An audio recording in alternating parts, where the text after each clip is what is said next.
Right now, somewhere in your brain, a song is doing something that should not be possible. It is moving you, not physically, but something tightens in your chest. Something rises behind your eyes. A melody you have heard 100 times hits you differently today, and you do not know why. You did not choose this. You did not decide to feel anything. The music did it to you. And the strangest part? The music is just air. Vibrating air. Pressure waves hitting a thin membrane inside your skull. There is no emotion encoded in sound. There cannot be. Sound is physics. Feeling is biology. They are not the same thing. So how does one become the other?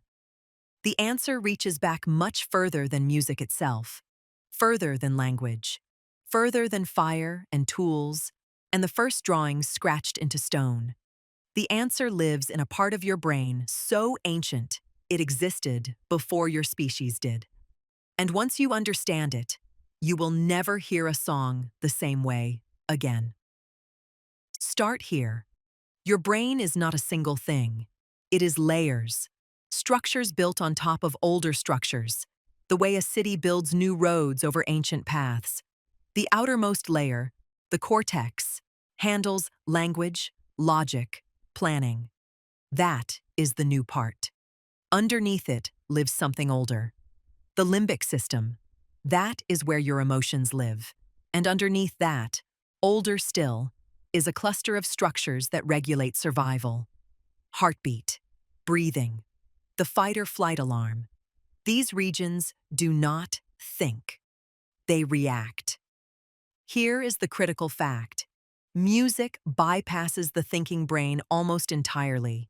When a piece of music reaches your ears, it does not wait for your cortex to process and evaluate it the way words do. It goes straight in. It hits the limbic system directly. It triggers the same neural pathways that respond to food, to touch, to danger, to the face of someone you love. This is not a metaphor. Neuroscientist Anne Blood and her colleague Robert Zatorre demonstrated this in 2001 using brain imaging technology. They asked participants to bring in music that gave them chills. When those chills hit, the brain lit up in regions associated with euphoria and reward. The same regions activated by eating when you are starving. The same regions triggered by sex. Music, they found, activates the brain's pleasure circuitry as reliably as any physical reward the body has ever evolved to seek. But why?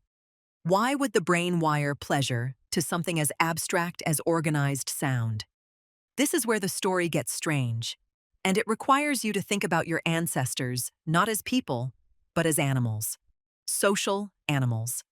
Living in small groups, completely dependent on the group for survival. Alone, you die. Together, you eat, you defend, you endure. Now here is the problem. Coordinating a group without language is nearly impossible. You cannot explain a plan. You cannot reason through a conflict. You cannot say, I am afraid, or I trust you, or follow me. But you can move together. You can breathe together.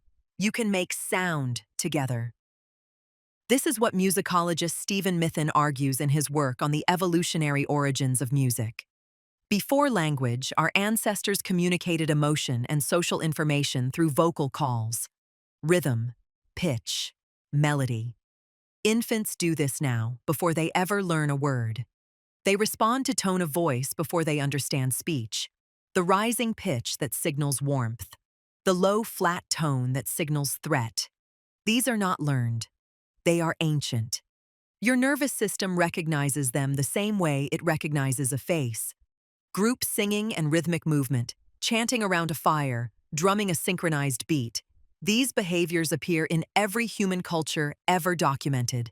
Every single one. No exceptions. This is not coincidence.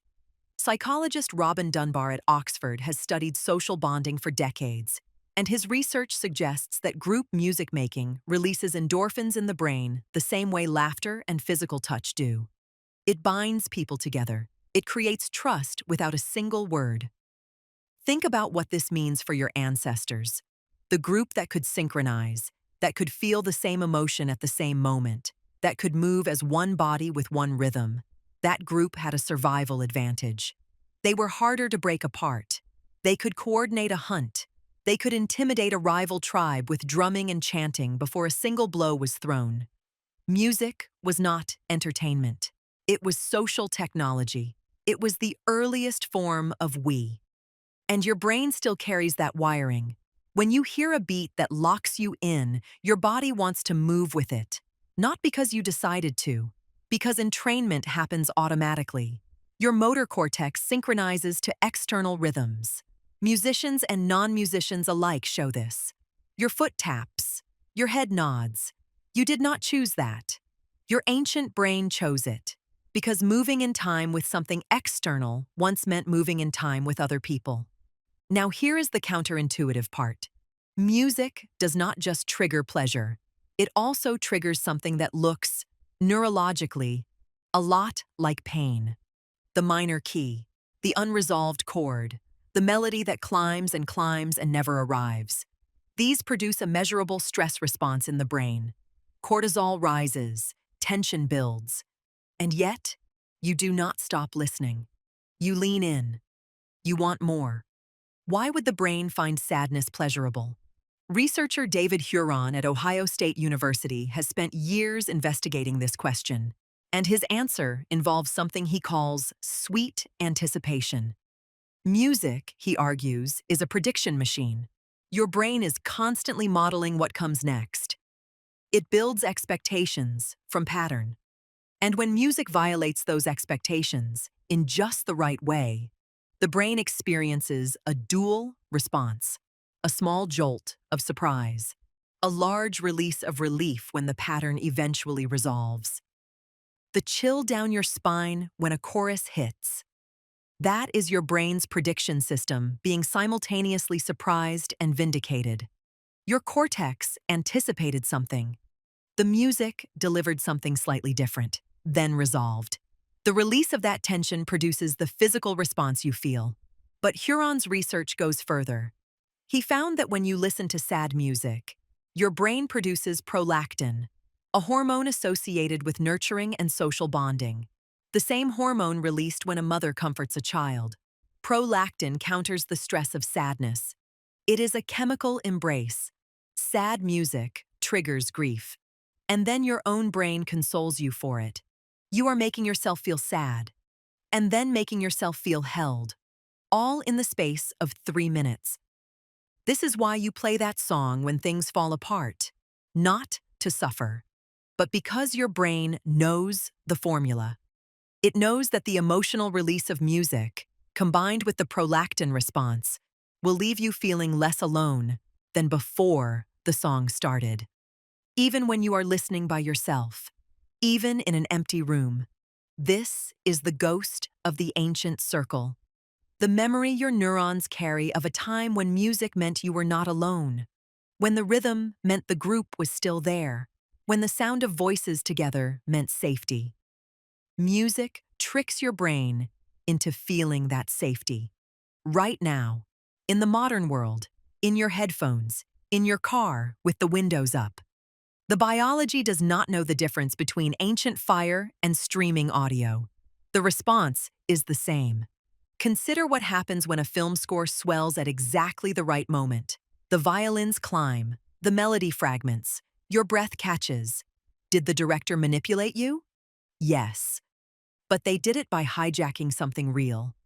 By understanding that your nervous system was built to respond to certain patterns of sound. The sadness you feel watching a fictional character you met 40 minutes ago is neurologically indistinguishable from the sadness your ancestors felt losing a member of the group. Your brain does not mark the emotion as pretend. It marks it as real, and it responds accordingly, which raises a question worth sitting with. If your emotional response to music is this ancient, this automatic, this deeply wired into your survival architecture, then what does it mean to love a song? What does it mean when a piece of music feels like it was written for you, for this exact moment, for exactly what you are carrying right now?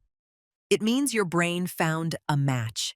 It found a sonic shape that mirrors your internal state so precisely that the boundary between the sound and the feeling briefly disappears. Psychologists call this phenomenon emotional contagion.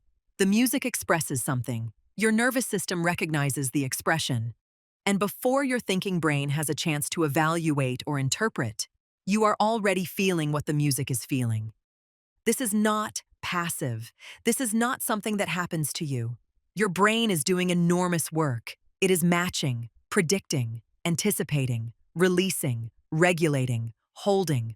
All of it underneath conscious awareness, all of it in real time.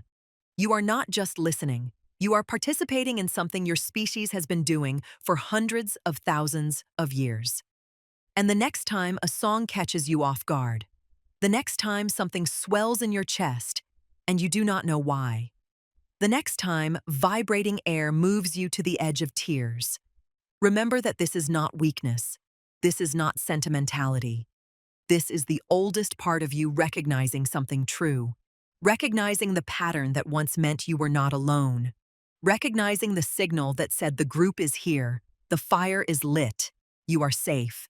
The music is just air. But your brain was built to hear something else inside it. And right now, in whatever moment you are in, it still does.